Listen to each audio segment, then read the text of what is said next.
We have the official second interview with Chelsey, Turpening, Coxsey, the dream analyst and self-help coach and author of the book series Living Life Metaphorically. There she is. Okay. We're ready.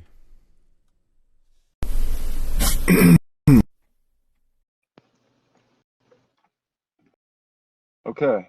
Looks like it's adding her. Hi. See, how's it going? I'm good. How are you tonight? We got it. I'm doing great. I was like a minute late, but that's okay. I'm always late. I'm a little bit too. That's fine. It usually takes a little while for people to roll in anyway, so it's okay. Uh, I have to share this. You know, a lot of people have trouble accessing it and finding it, so I try to tag people and share as much as I can in the groups. Yeah, tag me and it should pop up on my page, I think. It should, Oh, right? you did. Okay, cool. I see it. Yeah, okay. Um, Honestly, there's quite a few people that asked me to tag them. Sometimes it's weird. Facebook can be strange. Like it won't show certain people. It won't even let me tag certain people. But that's okay. We'll work through it. I promise one day I'll get Zoom and get it together a little bit better. No, this works out just fine, honestly. Now that we know which devices Right. coexist with this and which ones don't. Yeah, exactly. Let me see something here. I have a few different questions for you in a few different places. You jump all over the place a bit. Um, Okay. I'm excited. It'll be interesting. Uh, Yeah. I'm thinking, I don't know what all your questions are, but I definitely want to talk about symbolism a bit more too, because I think that's something that confuses a lot of people. And it's really fun to learn. It is. It is. Symbolism is nuanced and complex and beautiful and intricate. And I have a lot to learn about it too. So Well, I'm always learning still as well. It's funny how it really does present itself in many layers. And even while I'm learning it, I'm still learning more to it. It's cool. yeah, it, That is the beauty of it. it's never ending, really. You know. Yeah. Okay, we're in business here. Okay, so so how have you been? Good. Um, just been relaxing the last couple of days with all the holiday stuff, but I'm doing well. I saw that Soul of Circle workshop that you did. Yeah, And that was good. I know you said to like leave comments, but there's just too much to say. And like, where do I begin? You know, Okay. just like the circle. You know, it's never ending, and there's no clear beginning. But It's a there. really cool space. So I what did you get from it? Or Well, I got a lot from it. I enjoyed the concept. I mean, I never thought of the spirit of the circle. You know, like almost personifying it. Personifying a shape, a figurative shape. I never thought of it in that type of aspect. yeah. But and still, although I think that's interesting and fun to think about, I still don't necessarily feel personally that like the shape of a circle has a soul. But like I see the point of it. I think I think that shape is the like the foundation of all souls. I really do. You know, and Yeah, like a mass collective aspect of it being used. right, the like in sacred geometry, the seed of life is made up of a series of circles, you know, and then that sprout. It's you start with one circle, then you add a circle, you get the vesica Pisces, and then you add another one, you get the seed of life, then you get the flower of life. Eventually, you get the tree of life, which also represents the symbol of the Kabbalah. And Yeah. all and I mean, I do believe that's like and if you think about like cymatics and shapes and how frequencies make shapes, you see those same symbols. I've talked about this a lot. You see those same Yeah. circular symbols in cymatics, the shape of sound. So like, That's yeah. I mean, there's just, I mean, what else? Uh, what did the one guy talk about? The Ouroboros, the snake eating itself. Yeah, that was really interesting. I forgot I made, about that.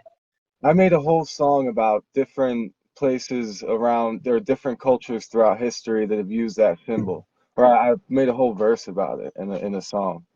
Like there's so many places, so many different cultures, and it's been represented in so many different ways. And then like come full circle to modern day, uh, when the guy was trying to discover um, the scientist who discovered the chemical structure of benzene, I believe it was, and he said he discovered it in a dream. And in the scientific community, it's one of the most popular stories of dream phenomena. He talks about how he studied it for years and worked on that problem for years, and then in a dream he saw the structure, and in the dream it was represented as two snakes in a helix, and that's what he had always struggled with. And then the snake wrapped around and they started eating each other's tails, and that's when it clicked for him. And just so much. Like, and that, that is, and that symbol, that's the same symbol, that's the Ouroboros, basically, that goes way back into ancient history. I'm sure you're aware of that. Yeah. No, it's a Right. lot of synchronicity with it. And it was interesting because we just picked a random symbol and we're like the circle, because like I'm always kind of relating to the circle just with the way I study and learn information. It's always like going in a circle, right, in life. It is. I Um, mean, it's the foundation of life. yeah. And yeah, I found it to be like a very deep concept. And it's at the moment on my YouTube channel, it's the most watched video. It beats all of the other videos out of the water. Interesting. So I thought that Interesting. was cool. But so Yeah. like when the guy who saw the breakdown of that in his dream, I think even though it probably does have like this, I agree with how you were describing the soul aspect of symbolism. That's kind of how I would view it too. But I mean, Right. in a way, we're all one large soul, kind of split down, right? So it still matches the idea with the energy of symbolism having its own energy about it. But Yeah. with that dream, though, I always say this about the subconsciousness. I was like, don't underestimate it. And like a lot of the times we will consciously trip over a lot of these things, but when we're dreaming and we're conscious, like relaxed, our subconsciousness will like do the work and figure it out for us because it's got all the information and it almost knows more than the conscious aspect of ourselves, and that's in that way. So it's really Yeah. cool to see that when people are sleeping, they're problem solving a lot of stuff. Um, and Oh, it's really been a huge part of even like human, like as a human race, with certain inventions, problem solving certain things we needed, like that didn't just benefit one person, but it benefited all of us. yeah. Yeah, Yeah. There's countless stories throughout history of major discoveries coming in dreams. yeah, It's it's it's cool. it's amazing. And art, a lot of art. Van Gogh said, "I dream of painting, and then I paint my dreams." Yep. I've And had dreams where I was writing before, or like writing on air, right, a story, me, something. me too, kinda. Me too, kinda. Uh, and what else? MC Escher, his melting clocks. He said that was inspired by a dream. Uh, That's cool. the Yesterday, I think Paul McCartney from the Beatles said he wrote the song Yesterday, was inspired in a dream. There's so much. It's so prevalent in technology and in art and in society. Yeah. I've had dreams where I study in my library. Like it feels almost like out of body or something, but it's very dreamy too. And I'm Mhm. like in my office space with my books and everything, and I'm like walking around or floating around just reading it. And one of them I had not even read the book yet, but it was a microbiology book that I had, and that was what I was studying in my dream. So I was like, oh, maybe I need to go read it. Did you? Did you go Yeah, a read little it? bit. I haven't gotten into it yet. I My feel subconscious is probably like, you're supposed to be studying this. I do find it fascinating though. Yeah, you can't. There's a lot of Can't micro and know, macro, so it's always fun to study the different spaces. right?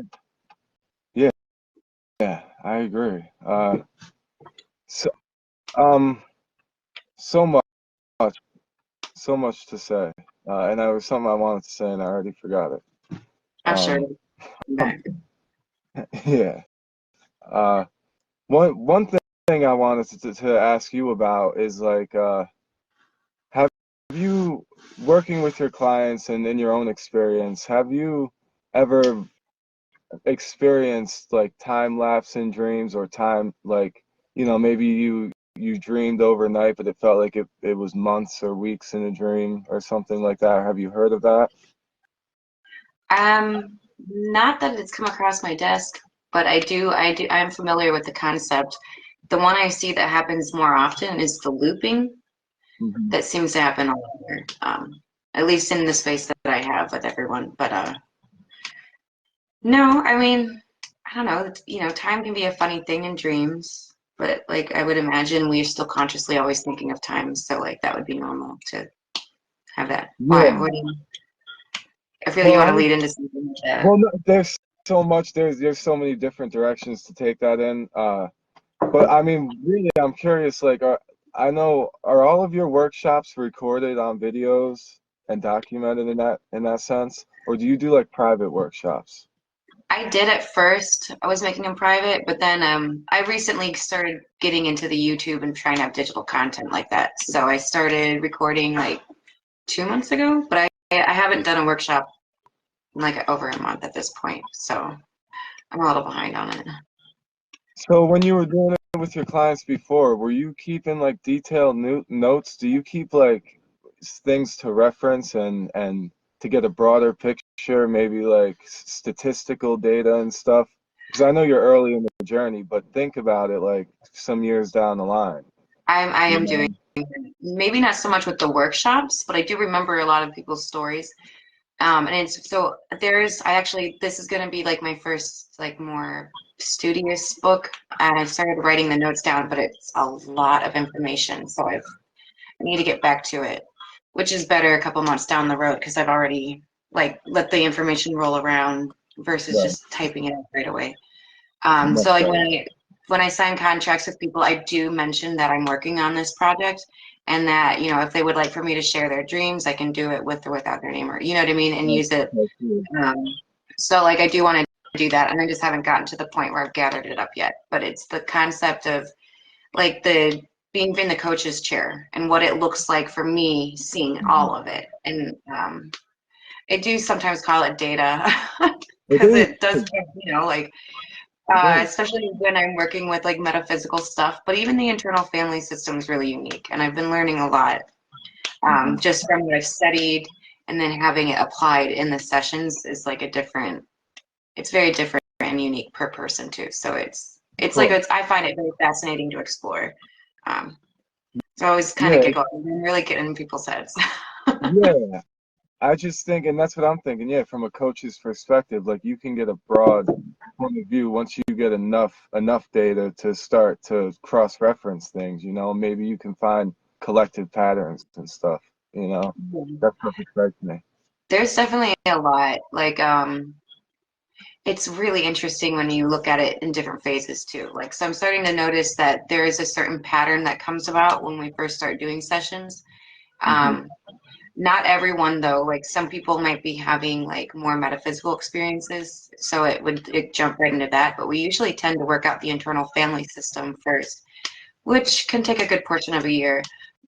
But then we also have soul stuff going on and like some metaphysical experiences. And each person's a Hmm. little unique with that, depending on like how much they're experiencing. Um, but so it tends to go from the internal self-discovery first, and then I've noticed it turns into what I call like a soul discovery, where you're really experiencing things outside of yourself too. And that's kind of just the Right. little terms I've dubbed it. Yeah, because I learned relatively recently that like ancient Egyptians kept real tedious records of dreams, and they took it very serious. I mean, we all know that they took it seriously from the Book of the Yeah, Dead and stuff, but I found out that there's literally thousands of different translated dreams from ancient Egyptian history. And I I would love to own a copy.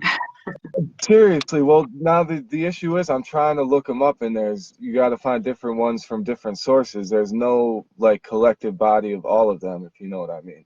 So Oh, I think that'd be a great idea. Maybe that's something I'll compile into a book. That's a good yeah. idea. Um, But I find the dreams, like in my book, I have little small bits of dreams, mixed in with creative writing, but like, I don't analyze any of it for people in the books because I want them to read the symbolism from their own emotional connection to it and kind of sure, help fill in the gaps, right? of Plus also course. maybe challenge them to learn it because it is kind of like its own language. So like once you get the energy of the symbolism in that aspect, you get really good. It's like another language basically. Symbolism is the language, yes. It is. It's really cool. So I'm like, I can only speak English, right, as a verbal language, but symbolism is what I consider my second language. Yeah, I mean, it's tough to get well versed in that because just like regular language, it's like I said, it's nuanced, and there's certain things that have double meanings, and just like actual language, you know. Yeah. It's very unique, and that's the cool thing about it. It's never black and white, and it always changes with the, let's say, the dreamer, right? Whatever you feel it means the morning you wake up, if you think back on it a couple months down the road, it's going to still mean that, but have way more depthness to it, and you're going to realize like there was this bit of an evolution with it. Right, the Um, narrow picture at first, and yeah, the picture gets broad. Yeah. and and something I've been realizing more as I'm working with more of my soul and like trying to really understand and then apply some of these shamanic practices to myself, going because I do sessions with one of my friends, Olga, and I'm learning a lot just being in that space with her. And it's funny Me because too. the way the soul presents itself is also a very symbolic nature too. Hmm. So I'm like, our subconsciousness speaks symbolism, our soul speaks symbolism. I mean, we see this Right. all over the place. So it's really interesting, like you kind of have to be familiar with it a little bit. Yeah, I've been watching those videos with Olga. They're interesting. I enjoy those. Yeah. Uh, so Ashley says hi. Erica says hi. My sister says hi. Cliff is in the house, Yes. and Helen, she's back. She said use spreadsheets to record data. You can sort in different ways, subject, symbolism. Yeah, I think when That's farther good. down the line, in a few years, when you have like a solid body of data, you should Yeah. take some spreadsheets. And I know it's like I time agree. consuming and not fun. It's very left brained, and like, but I think it could be Good. valuable. I gave myself a 3 to 5 year space to work on it, so I definitely wanted it to cover like a good gap of like my beginning of the career into it. So first year down, not bad at all. You're doing good. Uh, you also you want to get into hypnosis, which I think can go hand in hand with dream analysis. Totally, yeah. That's why I hope you're not gonna just leave dream analysis kind of behind, because they Yeah. could benefit each other so much. Yeah, I'm no, sure you know. that's I wanted to do with the hypnosis because there's times where it's necessary, or I could see how it'd be necessary to bring in. Plus, like I could do like meditations that someday I would like to be able to actually record some meditations that walk people maybe back to trigger memories for dreams or Yeah, tricks, yeah. that's still something I'm sometimes I feel like I want to start exploring it now and I'm like, no, I'm gonna wait a little bit more because like Build your it doesn't help when you got kids foundation. running around everywhere, not very meditative space. I get it. I get it. I believe me, Yeah, 100%. and yeah, because you got littles too. Oh yeah. They're noisy. And then I really have been getting very fond of shamanism, and I would love to get certified in that at some point too. just to bring all this knowledge of like the soul, how to work with the soul or help the soul do the psychological, symbolic aspects of dreams. Yeah. And then some of maybe the tougher spots really dig into hypnosis. I think they Yeah. all, would work well together. Oh, they do 100%, and you can fill a lot of the gaps, with Yeah. different methods.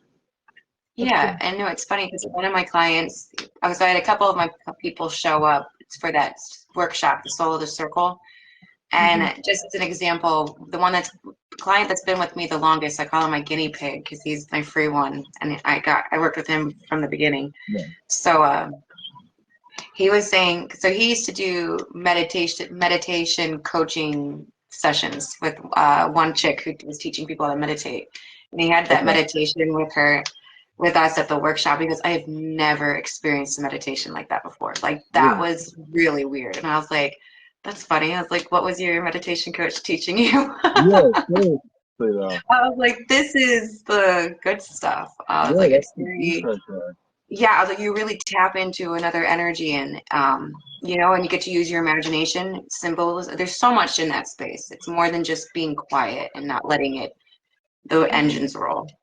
So much more. I agree. Yeah, I'm sure you've Yeah. seen. So I'd Sometimes like they to do. incorporate those. So anyone who could meditate like that, I say add that Right. to your dream journal because those are just about as important, really, and they probably will tie in interesting ways. Yeah, Um, 100%. Yeah. kind of the same space still. I want to make a book. Definitely want to write a very simple, straightforward book on how to effectively use a dream journal. And then, maybe I'll make it like a PDF, and someone buys one of my dream journals, I'll give them the free PDF on how to use it and stuff. Because I wanted to make dream journal. I'm curious, what type of dream journal do you use? Is it like a leather bound, or is it like is it like a handmade It's fairy really journal? Okay. Okay, I've yeah, yeah, got okay. loose.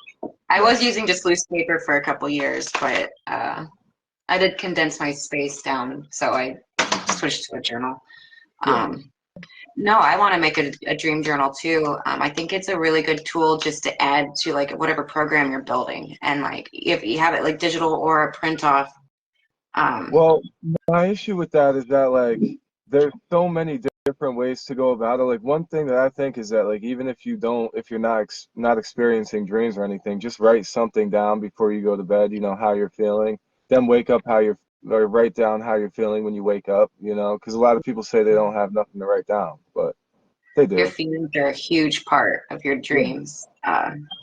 Even the symbolism, and yeah, the way we yeah. even interact with symbolism is emotional. It, it, It's all about the emotions. It really is at that level. And not just that, but just getting into the habit of writing before you go to sleep and when you wake up and thinking about dreams, with your journal. I think subconsciously it'll kind of plant that seed. Yeah, that's So, a really great idea, actually. See, I didn't think of that, but I always say, like, if you wanted to set more intention, you could like meditate while you fall asleep. Like just meditate into the space, and then, if you want to set intention specifically to experience something or to explore, um, like that tends to help. But that's what I'll put in the book, and then I'll say write that down. Write down how you feel after that meditation. Things like that. But that's yeah, why I don't think I want to make a dream book like a PDF that's like a structured book, if you know what I mean. I think just blank pieces of notebook are necessary because sometimes I so say you can just draw pictures, draw doodles or whatever, draw shapes. So I don't want to give someone like a structured book to where it would have to hold them to any type of standard. I think it should be free flowing. But I want to write a separate book just to give them some guidance on how to use the blank notebook. yeah, yeah, or even like the first couple pages, or have like a chapter That's with it, one like way a to book do and a workbook together almost. it. Right. That'd be a Right. And cool. but then it also bothers me because it's like, okay, how do I set it up? Like, what if you want your dream to be 8 pages long, you know? Like, and there's not enough pages. And some dreams are only like one paragraph. So that's why I'm Yeah. I'm struggling with that. Like that's why I think I'm just gonna do a blank notebook. But I mean, it obviously there's lots of ways to do it. Yeah, and then you could add tips and tricks. That was something I wanted to do, like throughout the book or the journal or whatever, or even in the front, probably the front, but like that would make more sense than having to go through the journal to find the tips and tricks. Right, right. Yeah, They right. have there's some out there that are similar to that. There's some good ones out there actually. I haven't. I have never looked at a dream journal. I just always use blank paper, Me too. Me too, but but at I the see them same on time, I do see how it's a good way to teach. Um, at the same time, maybe even like trying to teach some basics on symbolism, what that Mhm. would be, or how to relate to it and try to figure it out. Right, Um, right. because a lot of that's overwhelming at first, and people are writing their dreams, but they tend to like when I started doing it for myself, I was just writing them down and I was noticing certain patterns, but it really wasn't until like almost a year into that process where I really started seeing and just figuring it out. And it was like light bulb moments constantly like, oh, Hmm. there's a pattern here and this thing and this theme keeps coming up and and it may Yeah, look different, but it has the same flow of energy or the message with it. And yeah, exactly. it's so like, So how you thick learn is as the you go. dream journal gonna be for someone if like because I have like 3 or 4 over the course of a year. You would really like have you ever heard of the book No Bad Parts by Richard Schwartz? The Only Internal from you Family System? mentioning it, and I've been Okay. meaning to look it up. You have to. You're gonna love it. It's a really great book, but it kind of reminds me of like it definitely has like Carl Jung at the roots of it with the whole like Mhm. psychoanalyzing yourself into different parts. But he also talks about how experiences and trauma throughout life we can manifest inauthentic aspects of ourselves, or ones that don't Right. belong to us and they still appear in your dreams. So when you're looking at the voices of your dreams, you could figure out which internal part that's specifically coming from or where it would Mm, stem from. And it's fun, and it even has meditations, kind of like, and it's really organic. It's not hard. So, but you could figure out right. how to meditate and like kind of tap into your own internal family system and see where like if you're feeling sad, where what part of yourself is feeling sad? Is it your Right. feminine nature, your inner child, or is it multiple, like where the hurt's coming from and stuff? Uh, Yeah, that too. That's important. You'll love it. Like Mm. I wish I would have came across it a couple years sooner because it would have been way easier to like work through my process at the beginning if I would have known that. So like Right. I learned it from my clients, which is cool. But like I was like, man, when I found this book, I was like kicking myself. I was like, God, this is such a great book. I wish I knew this stuff Mm. sooner. It'd been way easier. Me too. Me too. I already wish I knew it sooner. Um, Yeah, it's just really gives you a good perspective of what's going on with the family inside. have you ever like do you work with your kids with dreams? Like have because I haven't quite got into it with them yet. I mean, we talk about it here and there and they know how I am, but I haven't really worked with them. I think I'm really thinking about like digging in with them and like I read with them every night, at least the younger ones, not the 14-year-old, but I read with the younger ones and maybe I could get the kids I could give them a journal and get them to start tracking their dreams and really start pushing it on them. The journal would be a good idea. Just self-reflection and self-awareness too. Yeah. My oldest talks to me about his dreams.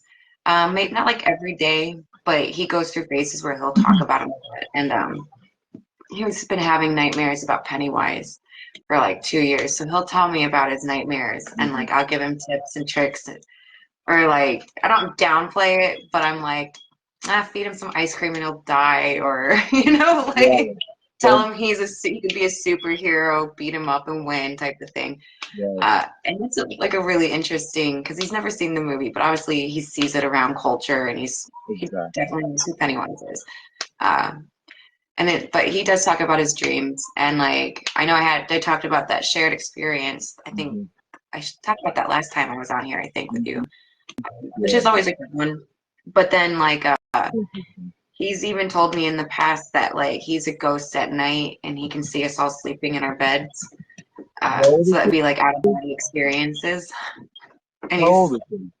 he's 5, but he told me that like a year and a half ago. And I Okay. realized about the age of 3 or 4, I think they tend to is what so far what people think from like studies and just dream studies, right? They think kids start experiencing certain things around that age, Yeah. with more development and whatnot. Yes, and nightmares especially. Kids have more nightmares than adults do, statistically. Yeah. So, And it kind of would make sense on that level that they're not just okay. having their internal emotional expressions, but they're probably also experiencing. Because I've had dreams where I felt like I've seen them out in that late astral realms a tad bit, and I'm like, Yeah. what are you doing here? You know, stalking me Just by have day some and day. night. That's true. That's really But, true. no, it's really interesting though, and like I'm sure he hears me talk about some of this stuff because like they understand, kids do, but it's just really interesting the way he describes it, and he'll Yeah. tell me about his wins, his losses. We'll talk about the dreams, and I have a few other friends who have older kids even, and they'll talk about their dreams. So I do think it's interesting because there's a lot going on, and it's kind of like I know when we first kind of bring awareness to some certain experiences that we're having at night, that sometimes it can be like in the lower realms and people are experiencing like the creepy dark shadows and the weird stuff, right? And Oh, yeah. I think that probably kids are also having that same phasing a tad bit in some cases. So if that's the case, it would be really good to show support and to like be aware of dreams enough to even be able to help your kids with it.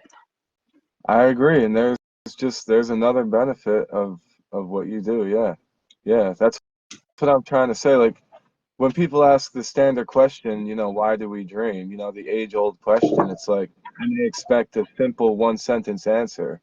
It's like I want to ask them, why are we awake? Can you give me a simple answer to that? Because the answer to why we dream is just this. Yeah, That's just what I say. It's like we have a brain. It works. It's a motor. right, I've right. had people suggest on Facebook that they don't dream or that testing says people don't dream. I was like, I'm Never. sorry, are you brain dead? Like you have a brain, right? Yeah. And it's working. I was like, you're dreaming. No, no. Listen, no testing that I've ever seen, and I've looked for it too, because I always look for the counter argument. No testing shows that has I don't shown that even people are I losing. don't even look at them. I'm At telling you. this point I kind of just know. I'm like, that doesn't even make sense. I'm telling you. And if they're not dreaming, then they suffer from severe insomnia, and they're probably going insane. Dreaming Yeah, is and fundamental to life. we do kind of get real dull with it, and like a little lazy in the memory. Sure, I always say sure. trying to remember your dreams or having awareness or lucidity in your dreams is like building a muscle. You don't just show up to the gym and like do your best workout ever, right? You like work your way into it. Um, 100%. yeah, I was like, it's something you work out.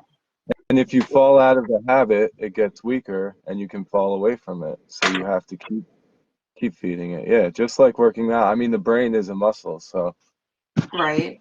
And like there's times where I've ignored my dreams or, I'm working on other people's dreams so much that I kind of neglect mine. me Um, too. like I Like, went through a phase of that, right? And it's tedious, it's exhausting. There's times where I analyze the dream while I'm dreaming.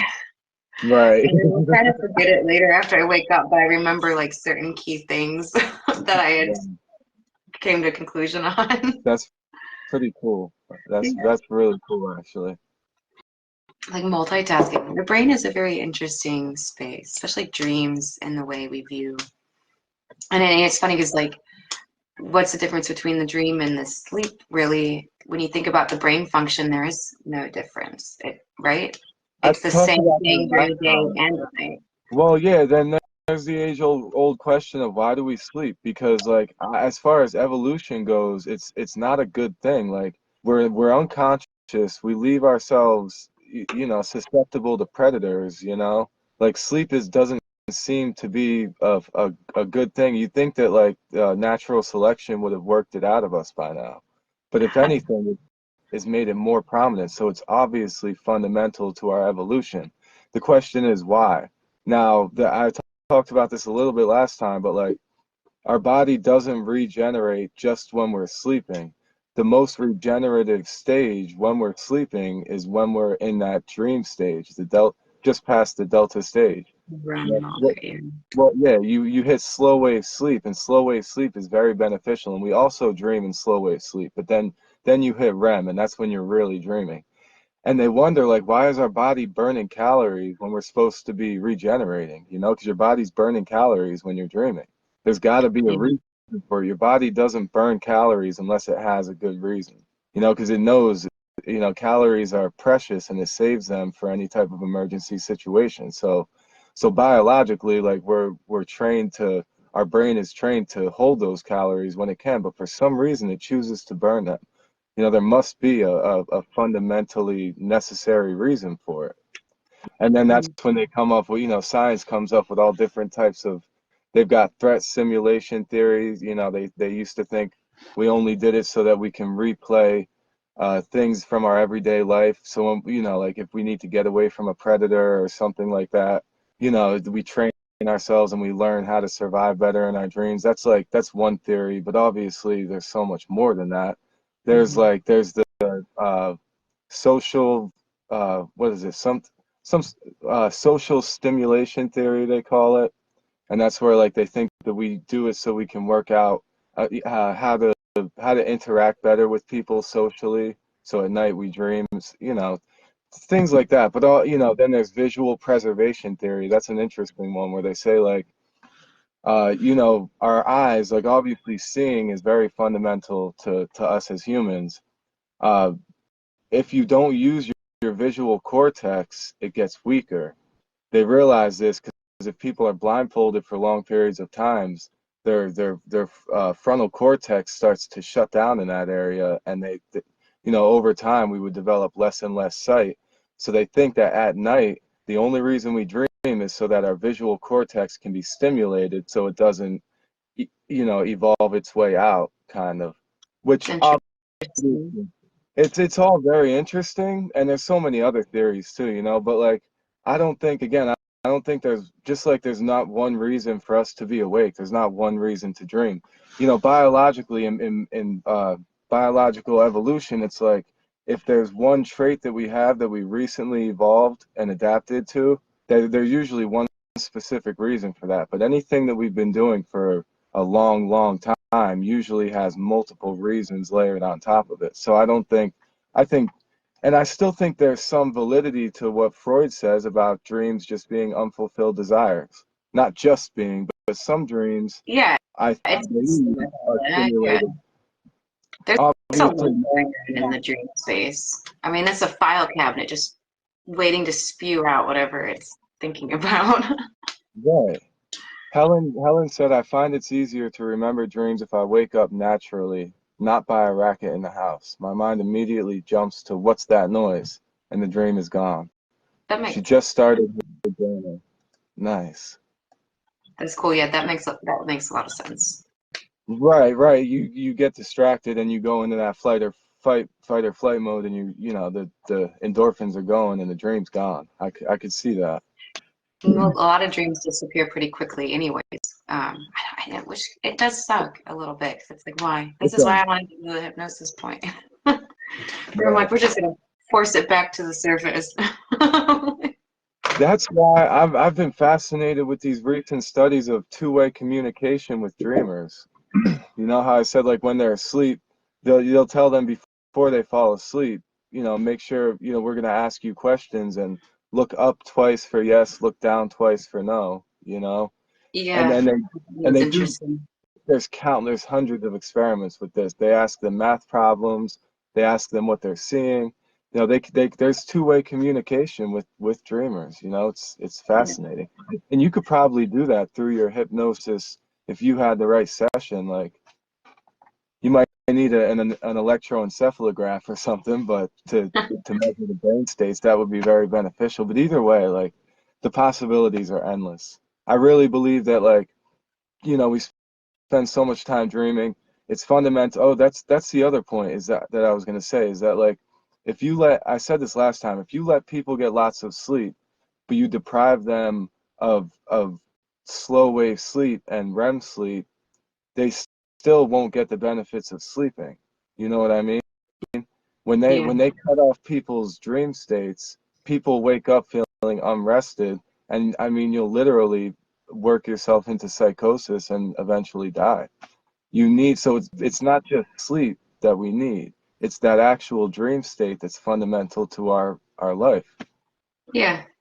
Yeah, the deep sleep space. And you can't. Now that is interesting, but it makes sense. I mean, it's like trying to, even though the even though the computer system, the brain, right? If I refer to it as a computer, even though it's still running at all times, there are like certain things that have to be like exited out of. Uh, Right. and Right. and if you don't do that, I would imagine it just turns into a nightmare. Right. I don't think we can fully delve into dreams unless we're unconscious. So it's like, why do we sleep? Why do we do something that seems ridiculous, not safe? It's so we can tap into that other side, and that other side, I really believe it's the other side of the coin. It's two sides of the same coin. You can't look at them both at the same time. You might kind of Yeah. catch a glimpse of the edge and stuff, but you can't be fully view both sides at the same time. It's just not. I don't think it's, you know what I mean. Yeah. No, I do. It really brings up a lot of interesting topics like dreams in general. Yeah, yeah. Like why it's one of my favorite lanes. And then I had to mention the worst theory that I can't stand. It's called the activation synthesis theory, I think they call it, which is just a fancy name for like the worst theory of all. And that's just that our dreams are just random neurons firing off, just almost like a haptic feedback from our day. But Well, that's that's that's also a thing too. I mean, but it's not the only thing that's happening. right, right. Like and I would say you're processing your daytime, you're processing your emotions, your experiences. Um, depending on the person and what's going on in their life. Someone who has a lot of drama or a lot of stressful things, you see a lot, right? Mhm. Um, and I've noticed that when you are experiencing a lot of these high emotional states and it appears in your dreams, like especially if they're like negative or traumatic or something, a negative experience, I've noticed that like it almost blocks and clogs the airways up to where you'll get stuck in all that emotional dream phases too, that you might be missing out on some of like the cooler, trippier ones, the Mhm. next layer of consciousness. Right. You gotta break through them, yeah, or get, Yeah, yeah. so that's why it's important to have emotional regulation. So I think dreams help with emotional regulation if you understand that you can do that with that and how to do it without it taking over and just being like wild emotions all over the system. 'Cause they're very emotional. A lot of people, so a lot of people don't even recall the actual scenes of their dreams. A lot of people just recall the emotions when you start to ask them. I'm sure you've experienced that. Like they might That's some of the have first a questions scene. I'll ask to try to pull a memory trigger or Mhm, something, mhm. or to start talking about it and having them feel. And they usually start to remember bits and pieces, and they're like, "Oh yeah, there was a this, or there was something like that," and it starts Right. to feel me a little bit, Feel not fully. your way through it instead of thinking your way through it, kind of feel your way through it. Yeah. Yeah. And then there's Uh, also there's also that, and that kind of like you're saying with memory, there's I think they call it the consolidation theory. Maybe I might be making that one up, but either way, there is a theory that they say it's because if when we see things throughout the day, we're not going to remember anything. So they think that our dreams are just our brain kind of picking out different points from what we've experienced to kind of reenact them, even if it's not the exact same thing. It gives us the same principles behind it to help it lock it into our memory more. yeah, So I think dreams are all of those things, or they can be it's any combination. all the above. Yeah, I was like, it's Depending. not just one definition; it's all of it. Right. And that's the cool part. That's why I always say I break dreams down into like a metaphorical experience or a metaphysical experience. And those are my two Mhm. categories, which are very large categories, really. If you think about it, you Right. can dissect that in a million different ways. Um, but that's the cool thing about it. So, like, that's what I always say when people are like, oh, I have weird dreams, just the weirdest stuff that makes no sense. And I kind of giggle because I was like, then I find out, like, are you watching TV before bed? Like, what are you putting in? Because Mhm. that's what is going to be used. If you know what I mean. So it's like it makes sense when you understand like whatever you're putting into your brain, if it's, you know, TV or YouTube or video games, whatever, your brain will use it to be a part of this symbolic language or symbolic alphabet, whatever it needs. It's material to be used. True. And one of the main reasons we know that is because people, older generations, the much older generations, and people back in the day used to dream in black and white a lot more than color. That's But so interesting. these days, not so much. It's very rare these days because, you know. See, I would love to actually see dreams on a large scale like that. Because right now I'm just working with a lot of people who are obviously are alive and experience stuff now and are younger. But to not even just go with this era, but like how you were saying with the Egyptians have their dream logs still. I think that would give Right. you a very big picture of the mass collective and through the Yeah. individual perspective of what the culture and life was back then, and Yeah. maybe even see points of evolution in the dreams a little bit. Yeah. Now Yeah. that would be really cool. I'm not gonna lie, that'd be awesome. Isn't that exciting? Your Yeah. dreams say a lot. Yeah. I mean, that's an incredible thought, and that's why I mentioned the Egyptians because I want to read through the thousands of dreams and compare them, and then compare them to the data that you might have, and then, you know, compare that to older generations and just cross-reference and find patterns and symbols and geez. Yeah, and we get a glimpse of it through art, right? Oh, Um, oh but man, to yeah, have it be actual dream logs would be interesting. But so I think art is as close as we get with that a little bit, unless, you know, there were cultures that were actively writing down their dreams and it's there. So maybe we'll be one of the first ones again that maybe in a long time to yeah. bring that up, bring it back. That's Like when I interesting. die, go take my books to the library place, or the dream, or the Tickle Dreams. Yeah, yeah. Oh man, that's exciting. It would be very interesting. That would be interesting data for sure. I think we would learn a lot just as a civilization if we did that. I think it's necessary. I think it's necessary for us to take the next step in our consciousness, you know, collectively as a human species. Honestly, we need to we can only go so far technologically. Like Yeah. we need to find a balance here. I used to be very anti-technology and very anti-social media and stuff. For me, it's really only been like the last year or two that I've really been taking it seriously and doing this. So Yeah. I do Um, appreciate it, you know, but we need more. yeah, there's a lot going on. So I've noticed with dreams, like the what I label like a metaphysical experience, there's a lot of like universal knowledge. There's a lot of good and bad, right? I've come across the demons, demonology pops up a lot. Oh yeah. But it's also like ideas of like angels and positive entities. And God, there's just so much going on. I can't, I'm not trying to lose thought of where I was going with all of that. But with the mass collective, oh, special abilities. That comes Mm, up a lot. And I've had my own personal experiences that I'd like to even share so other people get to hear it too. But yeah. like, so this is something I'll mention in my third book, which I'm still working on the manuscript. But these dreams fall under like my third eye and crown chakra work that I was doing the last year. And it was wild. So for 3 months earlier this year, for 3 solid months, it wasn't every night, but it was often. I would have dreams and with my guides. Now I don't always dream about my guides. I might notice that they're around or there's a support of energy, right? Mhm. They're not necessarily trying to make it about themselves, so it's not like they're not flashy with it.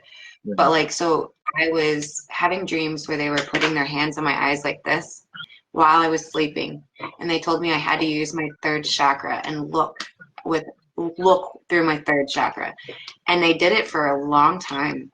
And like after a while, I was actually finding myself doing it while I was sleeping. So I know I'm consciously aware that my eyes are closed, but I'm like looking at my Mm, ceiling or looking around my room while I'm yeah. sleeping in the States. And I don't know, it was really interesting. And they didn't, after a while, they stopped appearing and doing it. And it was just me staring at my ceiling in the middle of the night randomly sometimes. So I'm like, okay, now I need to get a digital clock so I can look at the clock and then wake up You double do check. have to do that. Please do that. Yeah. Yeah, and it's interesting. And it doesn't happen like all the time, but I've noticed during certain phases where I'm extremely lucid that it does. And like I can kind of control it a little bit in that sense. But it's not something I'm like actively working on daily. Hmm. But and then we've had other clients where they have dreams about premonition or visions or how they're able to pick up on stuff right before it happens. Precognitive Someone described dreams. it as like spidey senses a little bit, and I was like, okay. Hmm. I realize it's, there's a lot going on with that. So I like the last time we were on a live, we were talking about a spiritual evolution or revolution. And Right, I right. think that would be really interesting to see people embracing stuff like that and actually maybe practicing. Me too, and that's why I wish they would continue the studies with DMT, because when you were experiencing that third eye, you probably, I'd be willing to bet anything, you probably had some measurable amounts of DMT flowing through your body at that point, because your your pineal gland is producing DMT, and when you tap into it more, it produces more DMT, and that creates a lot of these wild experiences that we have inside of our heads, you know. Yeah, and like the thing is, DMT is, I think, produced in several spots of our body. We got them in our Hmm. lungs, I think, in our Hmm. blood, right? Yeah, And in yeah, the pineal gland. right. Um, which I usually refer to like the DMT in the pineal gland because like historically that's been the little acorn, the third eye, and Right. it's very fascinating. But like people have some of these Mhm. experiences even doing the breath work exercises and stuff where they induce the DMT. And I'm like, Yeah. I've not done that before, but I hear it's pretty powerful still. They call it the spirit molecule for a reason. Yeah. Um, yeah, the government shut that down fast. Interesting, right? Yeah. I actually have one of his books on my desk right now. This one. Ooh, this is perfect. I'll show everyone. Okay, so I got this on Amazon, and he's talking about Inner Paths to Outer Space by Rick Mm. Strassman, and he's co-writes it with some other person. But That's better. Yeah. Yeah, that's yeah, good. and it's got some cool artwork in it. I've seen these guys before I ever even got this book. I was like, when I saw it in here, I was like, oh, I've seen those before. Crazy. I've Definitely. never, you know what I mean? And they Hmm. got some cool stuff. That's awesome. That's really It's cool. Yeah.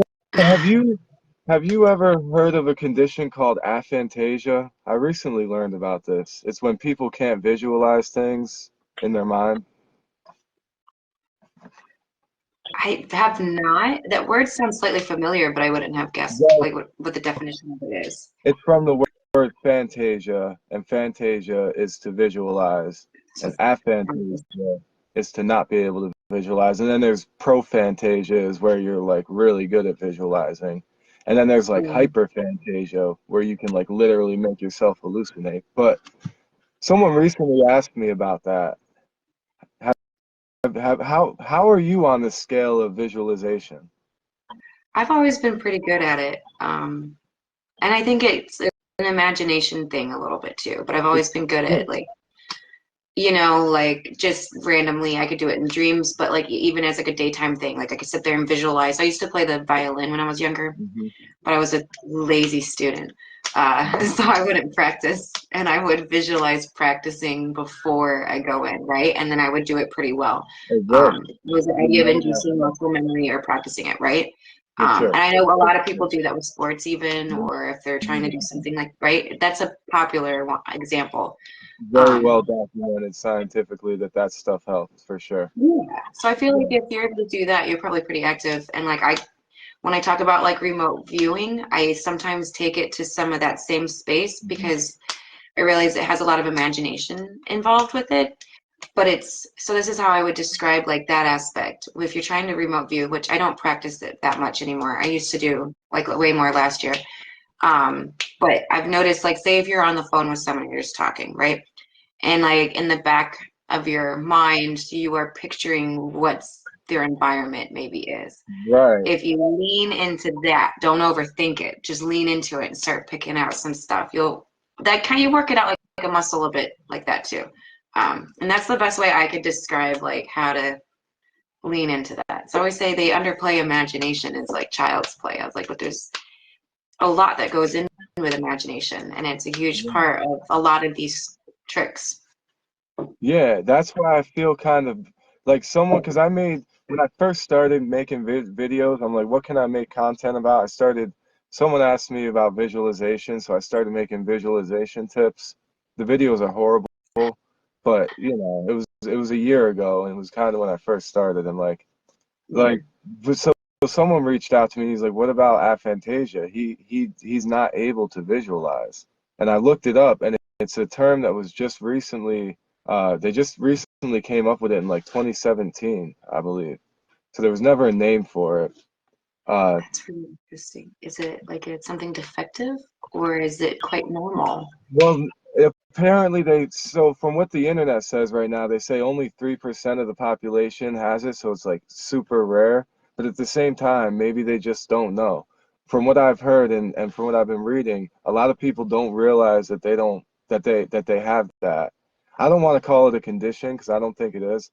Again, I think it's just like I think you can work your imagination, and I've recently found that some people have been able to overcome it by, different types of exercises. Yeah, like brain exercises and stuff, I'm sure, and maybe even foods probably help a little bit. Some Yeah, foods. of course.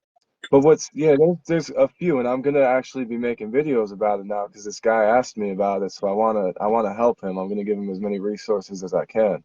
But it's Yeah. still very new. And So then, this where the whole "some people don't dream" comes from? Are these people right, who well, dreams? no, so from what I've understood, a lot of these people who have aphantasia, they either say that they can visualize, they see things in their dreams, which gives them hope, or some of them Okay. don't see things in their dreams, but they experience feelings and sounds and smells, and they can wake up and tell you something that happened, but they don't remember any visuals from it. So they still dream. Okay, so the subconsciousness still does its job, but the consciousness cannot do it. Like they're tripping over I would imagine the consciousness isn't figuring it out, or it's overthinking it. And like I always say, the conscious aspects of ourselves will trip over its own feet, right? Right. But the Yeah, subconsciousness is a pro. It knows. for sure. For So that's sure. why I'm like, you tend to have to relax, or even in meditation, consciously relax and let whatever slips out of the subconsciousness. I agree. I agree. Yeah, that's just something interesting I wanted to mention to you that I'm gonna be working on now because it blew my mind. I feel bad for people that can't visualize. Yeah, but it makes sense, I guess, because like every the brain is very unique, and there's a lot of different styles of brains and all that, right? Like, Yeah. it's kind of cool. Yeah, I'm gonna listen whenever you record those. I'll check it out.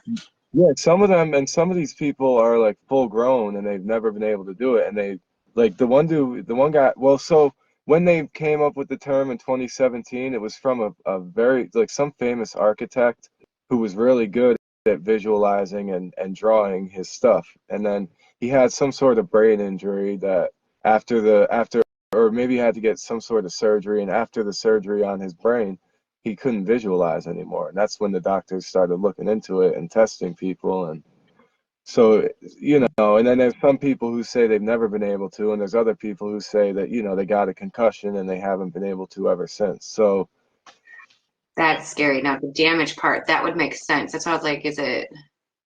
That's scary. Yeah. well, but with neuroplasticity, even that architect was able to not fully recover, but he was able to start to visualize things over time the more he worked on it. That makes a lot of sense. I love neuroplasticity. It's Yeah. one of my favorite topics when it comes to like the neurons and how the brain can heal itself, or even have the phantom arm or something. You know what I mean? Like the Hmm. phantom legs and stuff. Yeah. Um, that would make sense with it Right. being kind of like the route you would probably have to take to try to switch something back around like that, or to even recreate it within yourself, or to create it for the first time. It's Yeah. And connecting neurons that's and building. I feel like some of the people who can't do it, maybe like or that they've never done it, maybe their brain just never leaned in that direction, and because it never did, like it's like if you had a limb that you never used, it's just going to be weak and worthless. Yeah. So you have Or to become aware of it and work it a little bit, you know? that would make a lot of sense. I don't. Yeah, that's interesting. Like this is a very interesting topic, really. But it makes sense, really. So it's like a good one. Yeah, and if you Google it or if you ask ChatGPT or something, they're gonna say there's no known cure for it. But I've already read probably more than 20 anecdotal stories and seen the videos of people talking about it, saying that they've been able to get better. Different variations. Some people only get a little bit better and whatever. But there's definitely some room for improvement. I don't like how, you know, the medical community wants to call it a condition, give it a name, and then I'm afraid that, like, you know, they're probably going to come up with some sort of pill to give people, you know, to whatever. I don't think any of that's necessary. You know, I don't think it's a condition, like, or call it what No, you want. especially if you have neuroplasticity in mind on it. Like, Yeah, yep, it's like the placebo effect, very in depthly. right, right. But you know how you know, big pharma doesn't really like to acknowledge neuroplasticity or the placebo. Obviously. Uh, what I think, what if I recall, one of the biggest things with because I was reading some books that was talking about the history of pharmaceuticals and like really some why the antidepressants and all these things they were just trying to come up with something to help with PTSD Right, and nothing ever even helped with PTSD even right. still today and but then they started giving the medication to people who were depressed or housewives or you know throughout the years different groupings and you know, and but it was a big ordeal and like it really was helpful for like the insane asylums. I think that Yeah, did kind of help with the insane asylum aspect went down in huge percentages. sure. But I those are think like there's a really place. extreme cases though. Right, right. There's a place for everything, just about everything, you know. So all those drugs have their own place, but it's just obviously when they're getting pushed on millions of people, kids are out in the streets selling them, and like we all know how that went. Like it's no good. Yeah, Sure, I and mean, I'm not to completely offend people, but I don't think children should be on it at never, all. Uh, never. I just No. feel like that would mess up brain development and emotional regulation and self, you know what I mean? Like, Yeah, of course you it would will. be messing up development on several levels with that. I agree. I agree. That's crazy. It's insane to me. I've seen it. I mean, we've all witnessed it. I'm sure we all have stories, you know. If not Yeah, directly, then, you know, I was on someone that knows. I was on antidepressants for like 2 weeks after I had my first son. Mhm. They're trying to help it with postpartum, and it was the Yeah, worst. I stopped taking it. I was like, no. there you go. And again, I do think they can have their place. It's just, you know, 90% of the time, it's not necessary. We're very capable. If we just have to realize that Yeah. and have confidence in it. Yeah. Modern medicine has a diagnosis for every personality type. That's what I always say. It doesn't matter who you are or what you are, they will find a diagnosis for you and find a medicine for you, you know? Yeah. That's That's why I like the dream analysis space because we talk about some really far out there topics and things. And sometimes I laugh. I was like, this is not something you would tell your psychologist or your therapist. right, right. You will be quiet about something like that. You label crazy so quick. I was like, sorry, the what is it, the DS5 or DS, yeah, DSM-5 does not allow metaphysical experiences. Right, right. Helen said that people with aphantasia would not enjoy fiction as much as the rest of us. The one guy that I was listening to said that he enjoys reading fictional novels and he doesn't picture it. He can't picture the scenes, but he can still experience them, you know, chronologically and put things together in their mind, which is strange to me. I like it's tough for me to grasp, but the one how did the one guy explain it? He explained it like he explained it almost like how you experience the lyrics in a song. He's like, a lot of times you're feeling the lyrics and you can understand them and go through them, but you're not visualizing it. You know, he said it's similar. That's similar to when he was reading a fictional novel. You know, Mm. he said, I still experience, I still get joy from it. I know what's going on logically. I'm just not picturing the scenes. You know, so Yeah.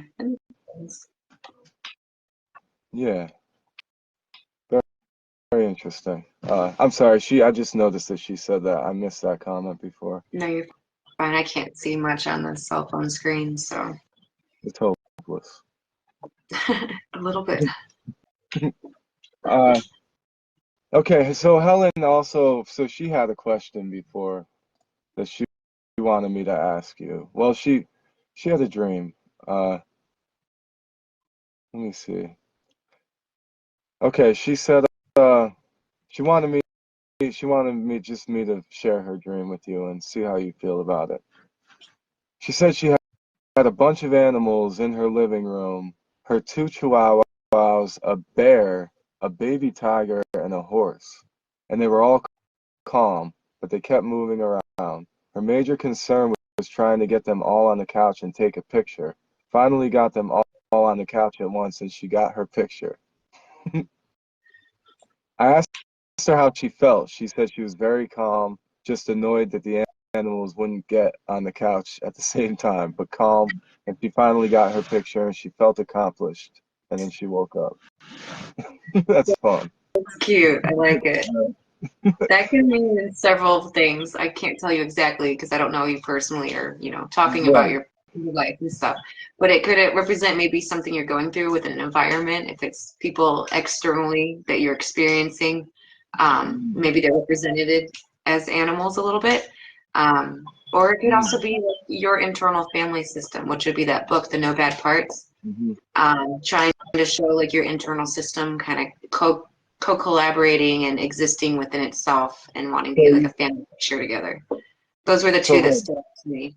so the animals could represent people in her life, or they can represent different aspects of her own personality or subconscious, or Yeah. right. And And that'd be up to her. yeah, that have to be because I don't know, like, if that which one You don't know the resonates people. the most. Right, Like right. You don't a know whole the house of a bunch of people living together. That very well could feel like that symbolically. or do these people come around a lot, but she's not able to organize them all together the way she would like to. Who knows? Or it could be an experience, something at work or a project she's working on, and it feels like a little crazy, maybe. Or Right, right.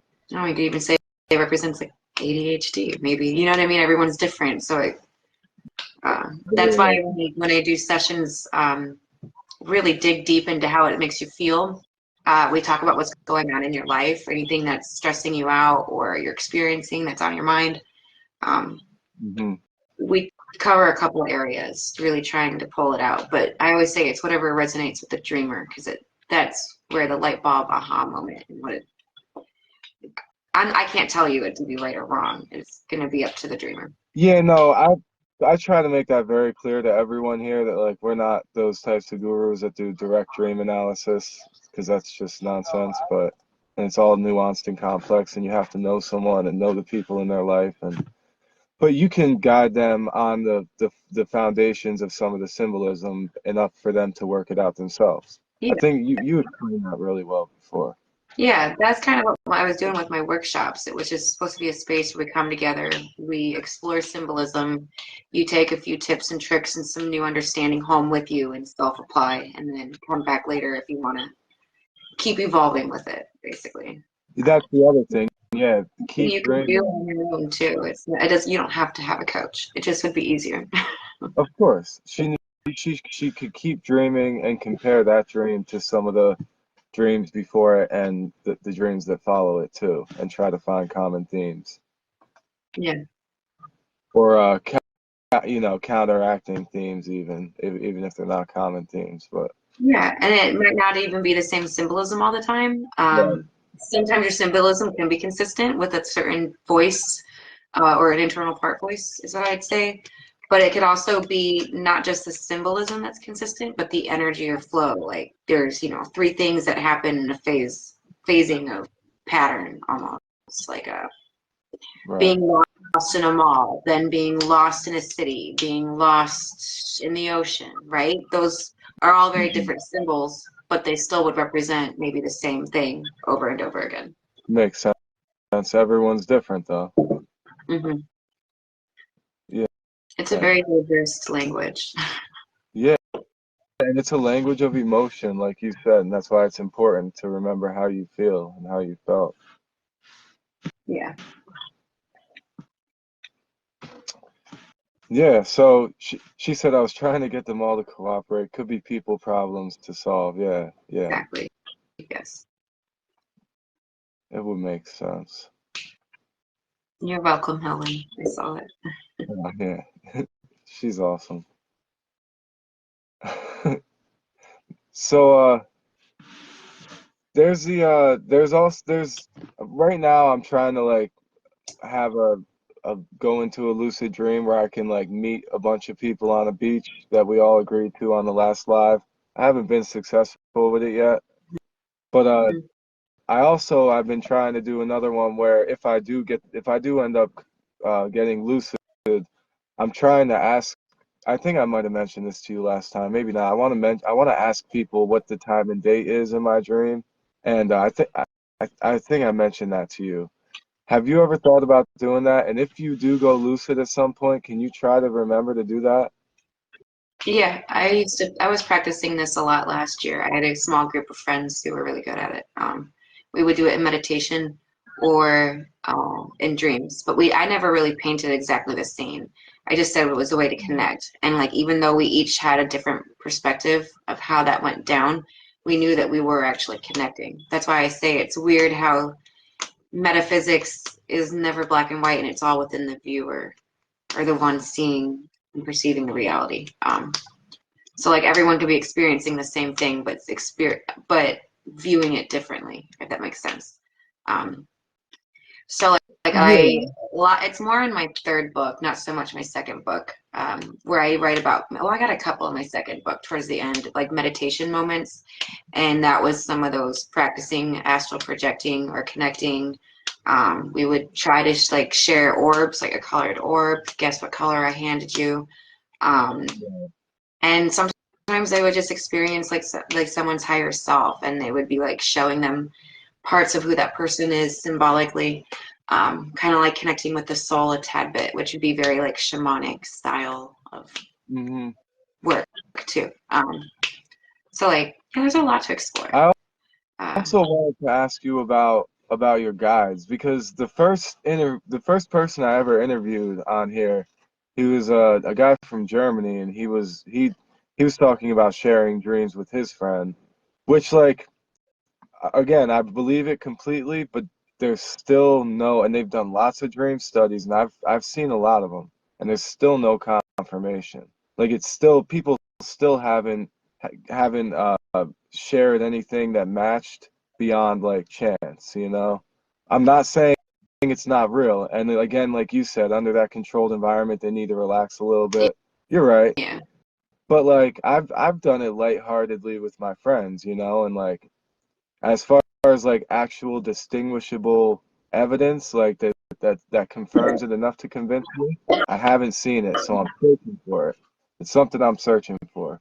But this first guy I interviewed, he said the reason I haven't been successful with it basically is because he's like, you'll never do it alone. You need your dream guides, he keeps saying.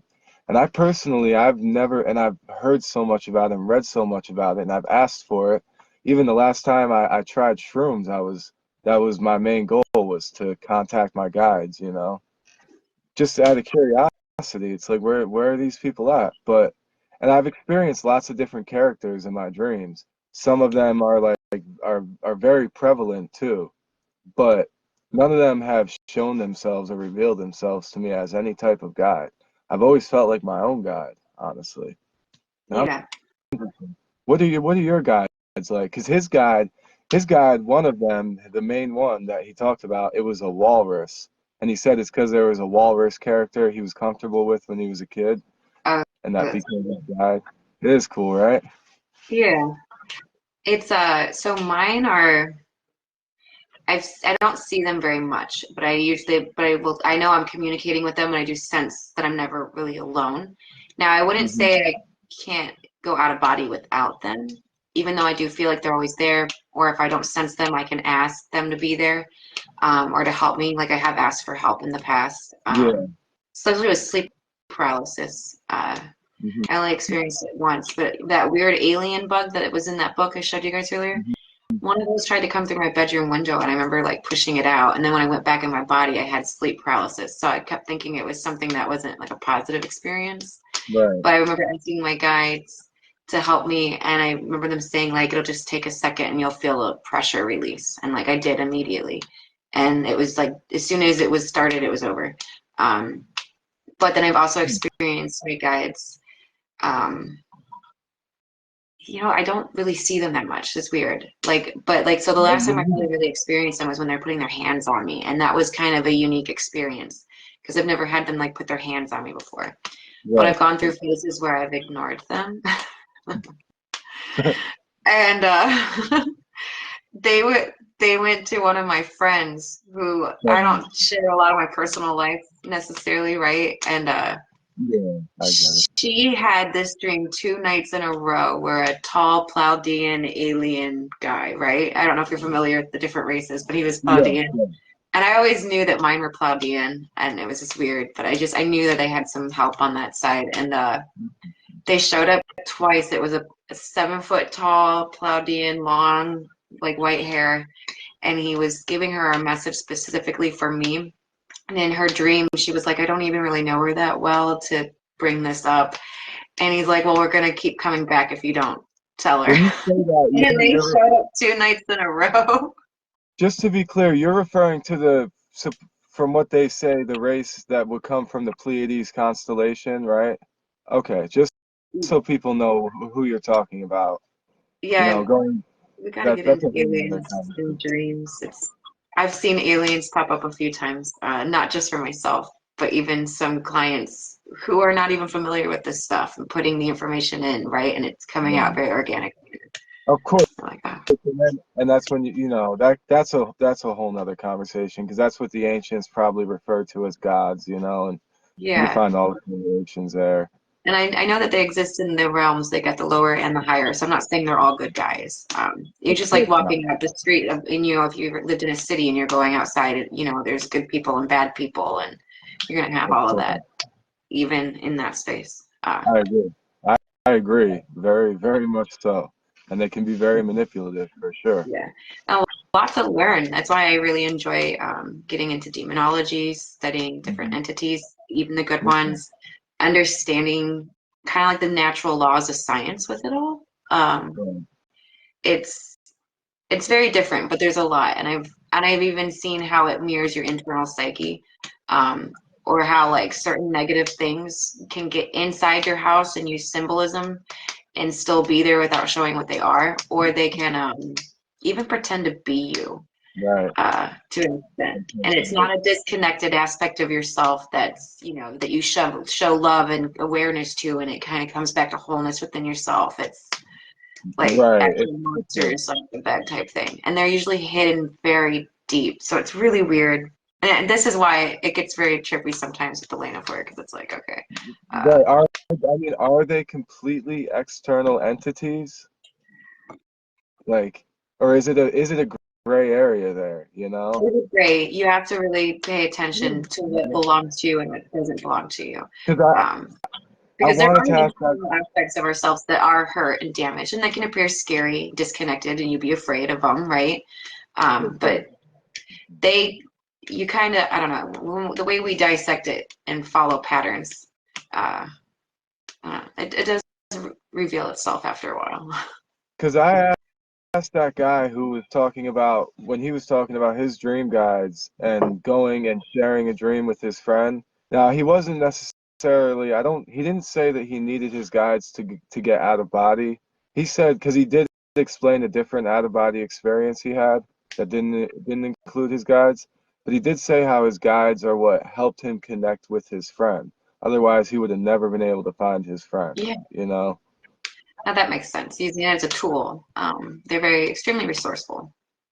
I'm like, Yeah. if you can't figure out how to do it yourself, just ask.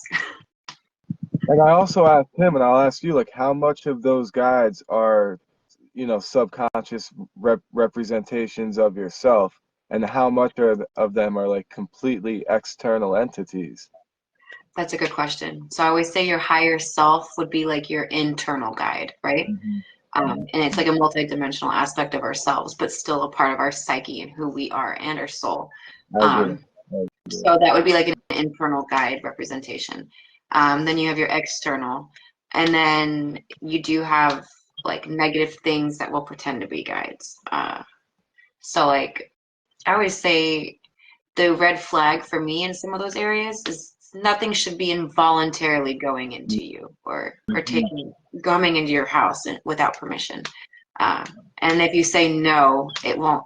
Anything good wouldn't throw a fit over it. You know, they'd respect the space.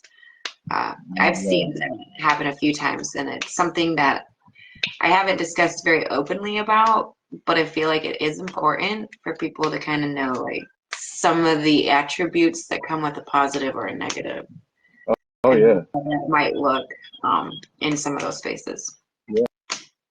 Yeah. There's definitely wolves in sheep's clothing and stuff. Yeah. And Um, and I've seen another it thing. times this year actually through a few friends who have thought something was a guide for a Mhm. long period of time, and it ended up being very much not a guide and dark. And yeah, Malevolent. Yeah. so I like to dissect it and pick out all the red flags. I'm like, okay, where are the red flags here? I'm like, Interesting. yeah, So, I think I talked about it once on Facebook as like false light, as if because it's a popular term, but okay, yeah, okay. Yeah, that there's a lot there. That's a deep hole to go down.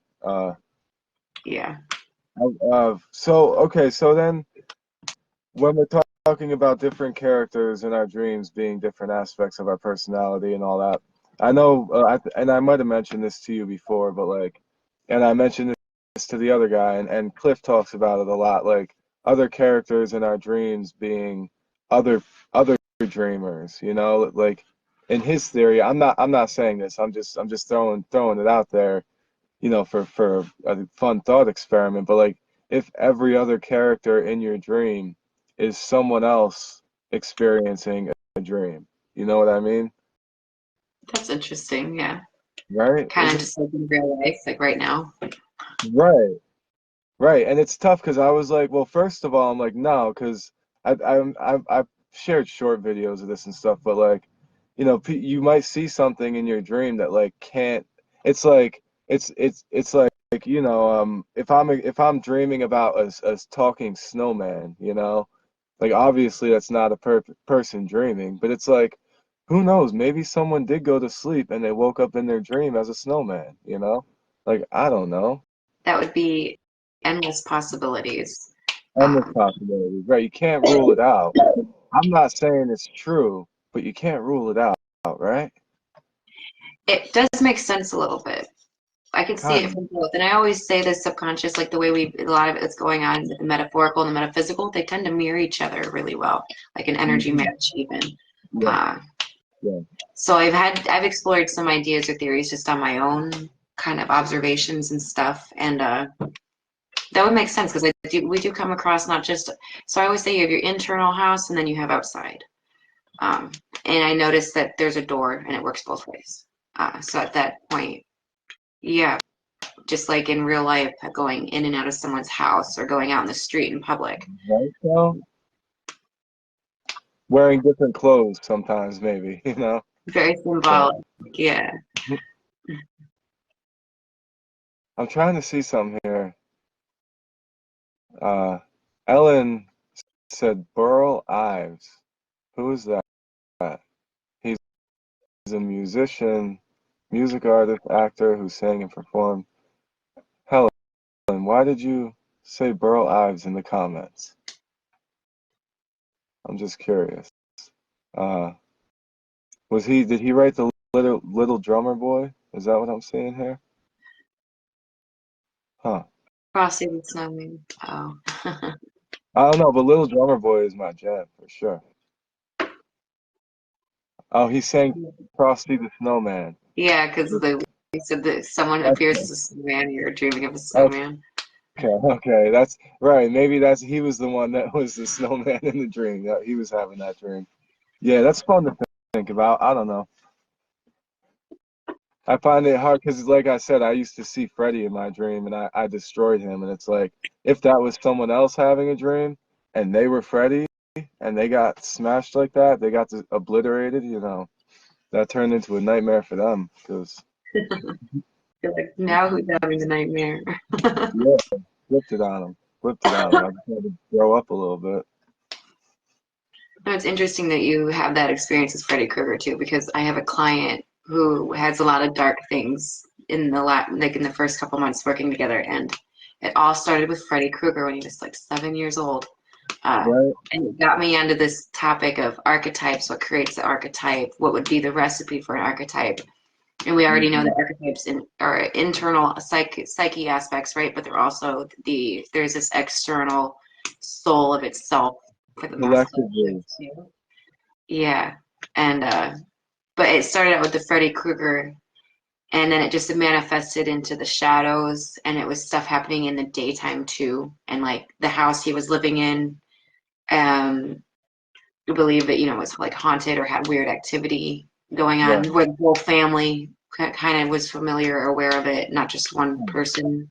Wow. Um, yeah, I think I brought it up on Dr. Tula's page because I saw you had that video out and she shared it, and I was like, Yeah. oh my gosh, there's something going on with this Freddy Krueger. So what is he? Was a fictional character based off of someone who was real, and then he named it after his bully growing up, I think, That's and then yeah.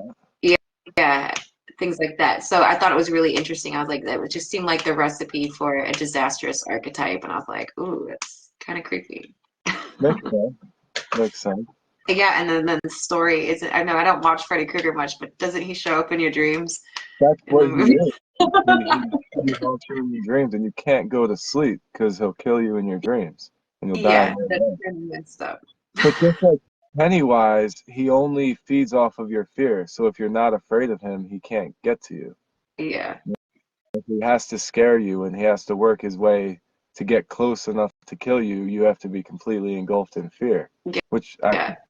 I love that concept, and it's yeah. And it's relatable to how some darker things work too, really.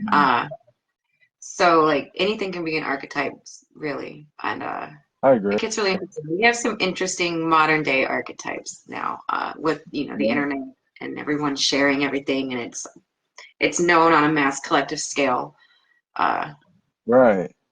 yeah, I've been thinking about that recently because archetypes, they have to change with the culture or evolve at least. It doesn't mean that any of them will ever die out, but they will evolve and more will come and go, just like language. Yeah, and what yeah. are we setting ourselves up for in this modern era? What are these archetypes going to be like? It's interesting. You, the only way to tell is to start looking. And it makes sense because if we had the records of everyone's dreams for like all of humanity, we would see it phasing per Yeah, culture, influences even. but I was just thinking, I was thinking back to the Egyptian ones. Like I want to read them and find archetypes that maybe have lasted to this day. Yeah, like which ones are still prominent. And I realize every culture experience is different. They're specialty ones, right? Yeah, So, the same ones and then also different ones. Yeah, yeah, yeah.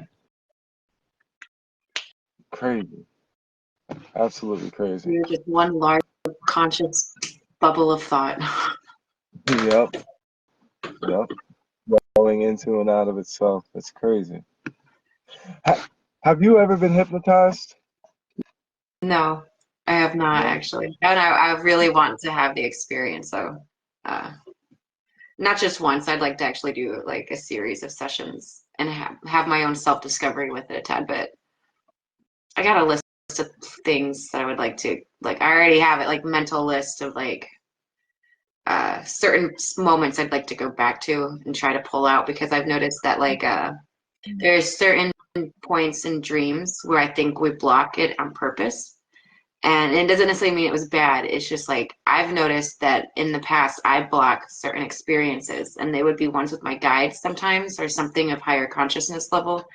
Huh. Um, I've even there was a moment where I walked my grandmother the night she died. I walked her through the like what we call heaven, that white energy wall, That was and I walked great. her through it, and immediately, like I remember everything up until I walked through it, and I nothing at all, right? So I'm like, okay, that would be a hypnosis if I wanted to go Big back. time. Yeah, and like Did, actually pull it out. did you wake up at that moment, or no? That's just the last thing you remember. I think that was the last thing I remember. I think I feel like I definitely was still sleeping and I had experienced something in there.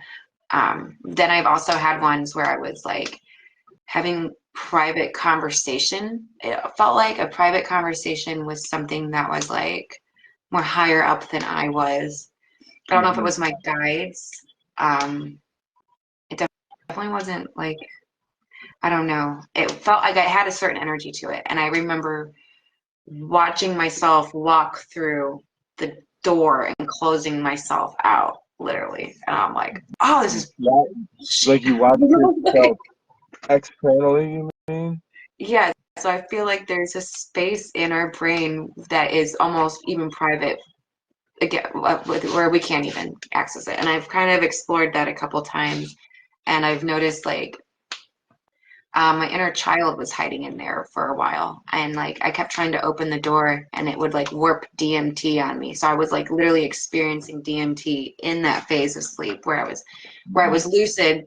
I was exploring my internal house, right?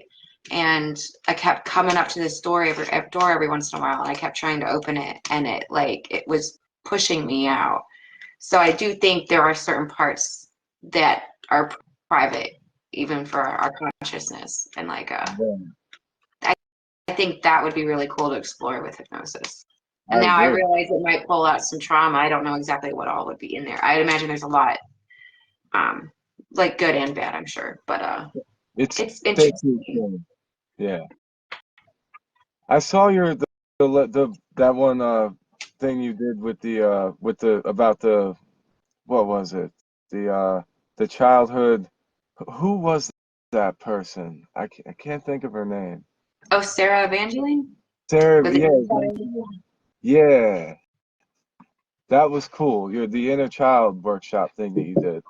Yeah. Uh, and now Erica said here in her, she left a comment. She said, I think my stereotype is my childhood, or I think, oh, she said SRK. I think she meant to say archetype is my childhood house, which I dream about every night because I was born in it. I don't think an archetype, That's the word. Yeah. that's Uh, an individual. I think when we're talking about archetypes, it's more of a collective thing. a I mean, personality or character. Um, yeah. what you're Now experiencing is what I would call an inner child dream. Things that's that why take us back to the emotional feelings of when we were a child, or yeah, even to physical places. It could be like school, your home, yeah, past loved ones, even. yeah. You can see a lot. So that would be like definitely an inner child dream, It would and those are be. really important. And she and then that house, because I know it. It's like it's not far from where I'm at. I've seen it. It's an old house. It has a certain energy to it for sure.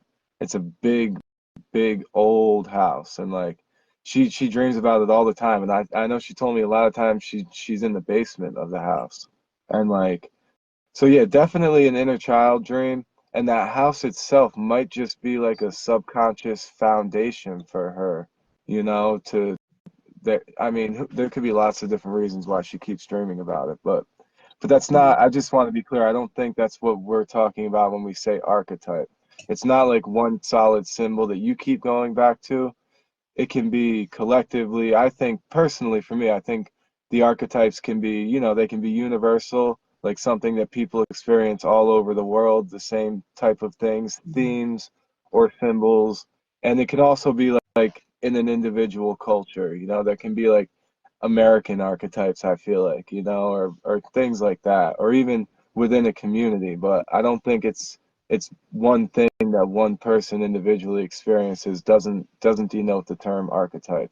Just to be clear, that's how I feel. I don't know how you feel, No, that's but perfect. Yeah. uh, Helen said private, or is that a form of protection? I think she was talking about your dream. Is that a form of Um, protection? I think that it does both. I'd imagine it works as both. Right? I would imagine because, like, we think about it, people who go through extreme trauma and sometimes they block it out or they lose the memory. I would imagine that would be like maybe a similar space, Yeah. where it gets tucked away.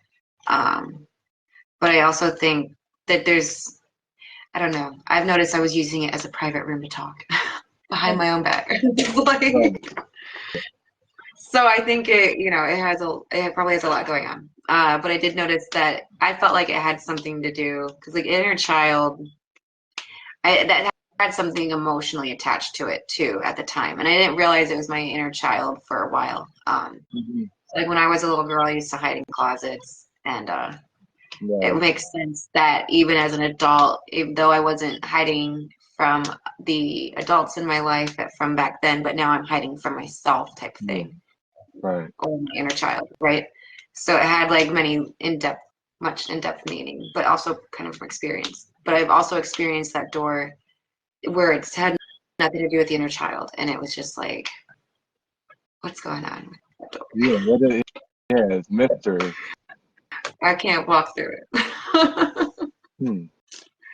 I mean, is that maybe because I mean we know how people block out trauma.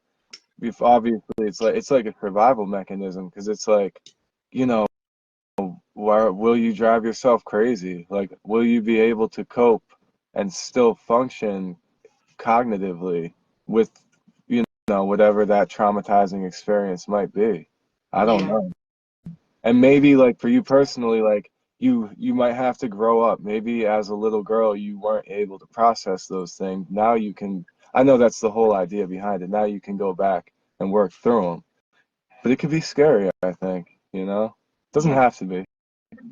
No, it's just very interesting, and it's ultimately beautiful. It's like a really weird I agree. description, but yeah, it's quite the space. That's why I say it's really is a self-discovery. And you might not know the answer right away, but give it a couple months and keep tracking it, and you'll really start to see it, and you'll be like, huge light bulb moments. You're like, oh my God. Yeah. You're learning a lot as you go.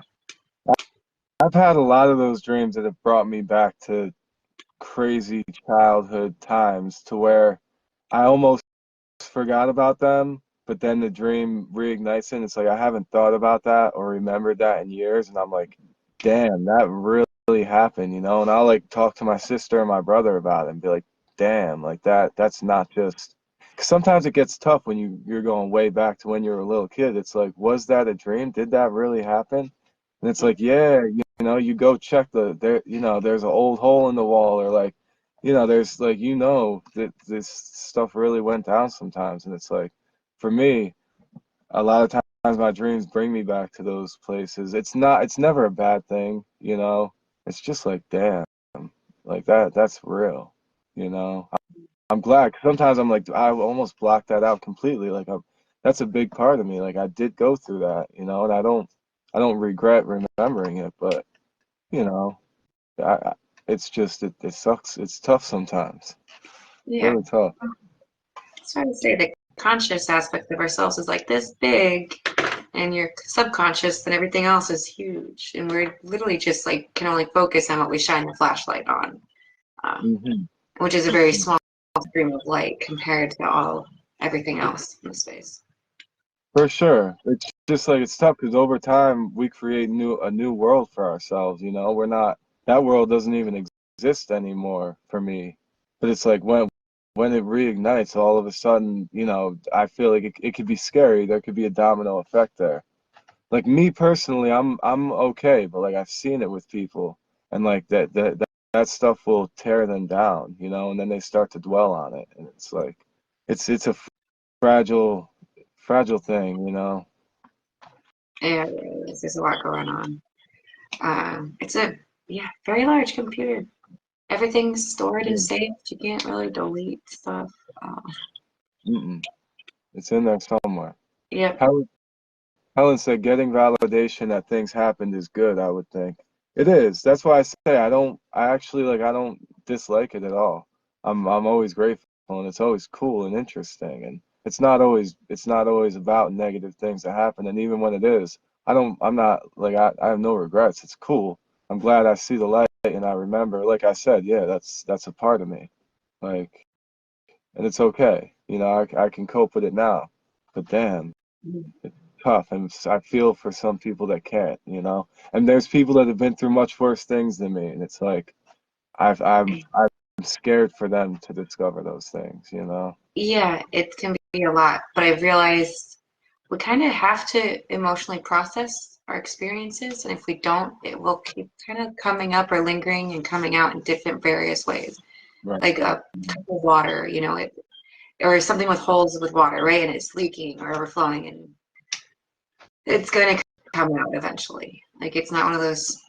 So like I think especially that's probably why the inner child comes up a lot more in dreams, because I think there's a lot that we forget about or was never like reconciled within us, if that makes sense. Oh yeah. Oh yeah, and that's a big part of Freud's theory, you know, just unfulfilled desires. You know, it doesn't have to, not that I agree with, again, like I think he was very limited and wrong, but there's something to that, obviously. And Yeah. it wasn't just like crazy desires for your mother and all that weird stuff. That was one small aspect. I feel like people focus on that too much because that's not all that he I, believed. I People say it say, just as a joke. I know, I know, I know. I want to give him credit where it's due. You know, there is something to be said about unfulfilled desires and dreams. He So, got that first layer of understanding down, right?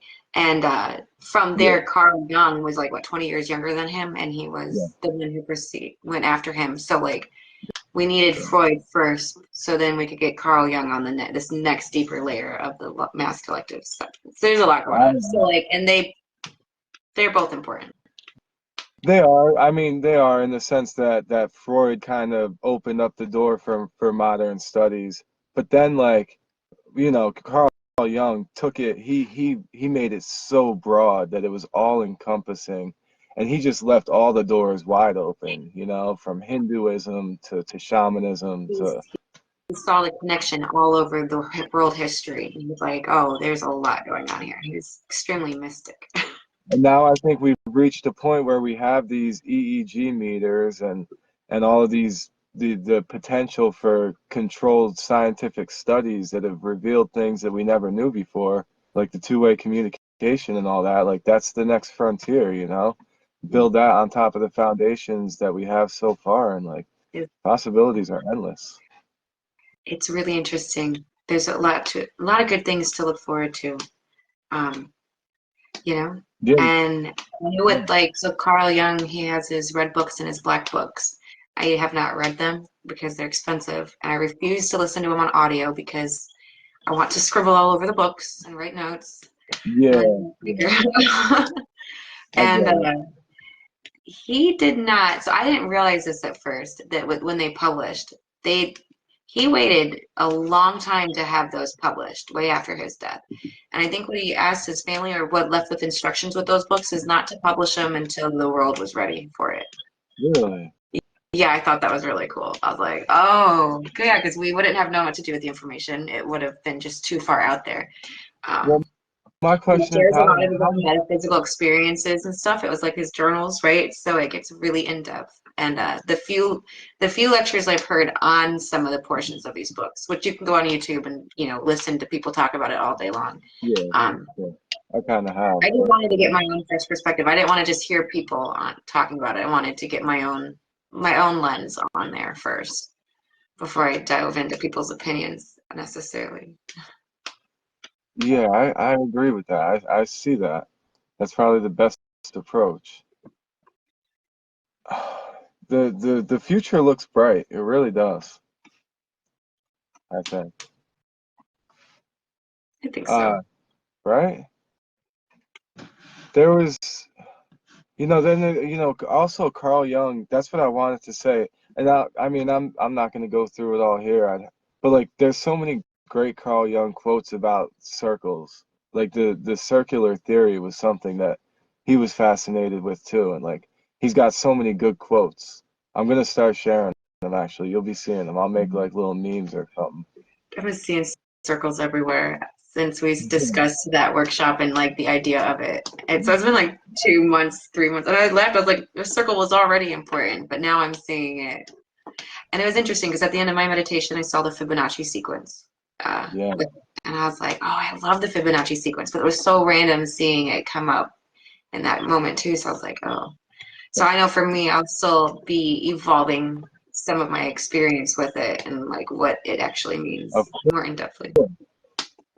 Again, it's gonna be never ending. It's gonna be circular. Like there's just so much to it. Every time I think I get it, I realize there's a whole new frontier, you know? Yeah. Helen said, do a quote of the day on your page. Yeah, I could do that.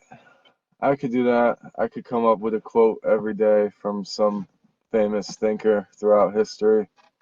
And, you know, content creation is a whole nother thing. Yeah. Time consuming. My brain goes all over the place with it. Like, okay. Yeah. I changed my process with it to be more organic and just on the whim because every time I try to plan something and stick with it, I never do. Me too. Yo, me too. Believe me. You're telling me. I'm the worst. And yeah, and my whole family knows it too.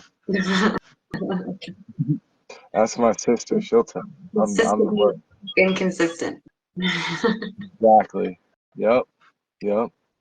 But whatever. And like you said, it's better to not fight it. You know, I spent so much time fighting it and you get nowhere. It's better to just make the best of it and work with what you got as it is. Find Yeah. the beauty in that. I think. I don't know. I could be wrong. Who am I? No, I know how I go. Keep it simple, keep it organic. Speak from the heart or soul chakra, right? Something that's really, and I like Gary Vee a lot with his tactics on how he uses social media, and he's been doing that since MySpace, Yeah. apparently. So like, he's been with it since the social media growth, and like, he said, just connect with people one on one. People are going to interact with you more on a personal level than responding to your advertisement sometimes. Yeah, there's always the quick way out, but that's never long lasting. I think we know that. We understand that. Organic growth is sustainable and more valuable. And that's why I'm here doing what I'm doing, you know. That's why I'm not posting all types of crazy stuff or doing challenges or goofy stuff for attention, you know. Oh, these are consistent. This is good. I haven't done it yet. I join other people's live podcastings and stuff. You're killing it with that though, and that works too, you know. That's an avenue too. And you're building, you know, the network. The network is building. I see it every day. I'm sure you're seeing it too. Yeah, it's a lot of Not fun. explosive, but it's effective. Yeah, it does make it more entertaining. And I feel like, you really connect and meet a lot of people doing that too. So it's a win-win all the way around. Right? Genuine people too. Like a few people have asked me how I deal with trolls. Even like the one guy at work. He's like, how you deal with all these people talking all this shit on the internet? And I'm like, dude, not that it doesn't happen, and I'm well aware, but like, and as far as this journey has gone, it's been like very like I don't have any issues. Everyone's like really cool. Nobody Yeah. bothers me. I'm waiting for someone to start like for someone to challenge me or something and be like, oh, you're talking all this nonsense and like try like whatever. I'm down. I argue with myself, so but it doesn't happen. Like it doesn't. It's been so cool. That's how my space is too. Like I have a lot of like-minded people on there, so it's very supportive Yeah. and like people will talk ideas and kind of explore without being cruel. I only had one experience once this year so far, and it was like it's months ago at this point. Mhm. But it was this guy that was interacting with my stuff a lot. But then I don't know if he was just in a bad mood or what, but I asked a question because I used to ask just random questions to get people talking Engagement. in analytics, right? I Right, asked right. if someone to describe an awakening, and I got a lot of stuff on there. And he goes, "Well, if you have to ask, then blah blah blah blah," and he gave me so much crap, and I was just like, "Dude!" And then he started talking about how I'm not qualified to do dream analysis, and just really got into something. And I was like, "All right, you're blocked." I get it. That's the type of stuff I'm talking about. Exactly. Yes. And I was like, "You don't even know me. What crawled up your ass?" Right, right, right. You weren't looking for like life-changing advice. You were curious, out of curiosity, asking people. Yeah, Yeah, looking for different perspectives. It and doesn't mean you everyone don't just know what it is. describes it differently. So I just, it's like a popular question. I've asked it several times in the past, just because people like to respond to certain stuff, right? So Yeah, it's yeah. always a popular one. That's a good one. I might take that from you. I don't know. Yeah, go for it. Yeah, I get it. What time is it? Yeah, I'm Eight. working overtime tomorrow. I gotta get up at 5 o'clock, or I gotta get up at 4:30, be at work by 5:30. So it's almost 12 over here. I don't know where I'm you're on at, East but Coast, so I didn't realize that was 2 hours. That's so funny. yeah, Okay, we talk a that lot. mm-hmm. Is there anything else you want to say, or if anyone wants to ask anything, ask it now, please. Forever hold your peace. Until next time. I'm grateful for everyone joining us. We've had some steady eyes on this whole time, from what I've been seeing. Oh, good.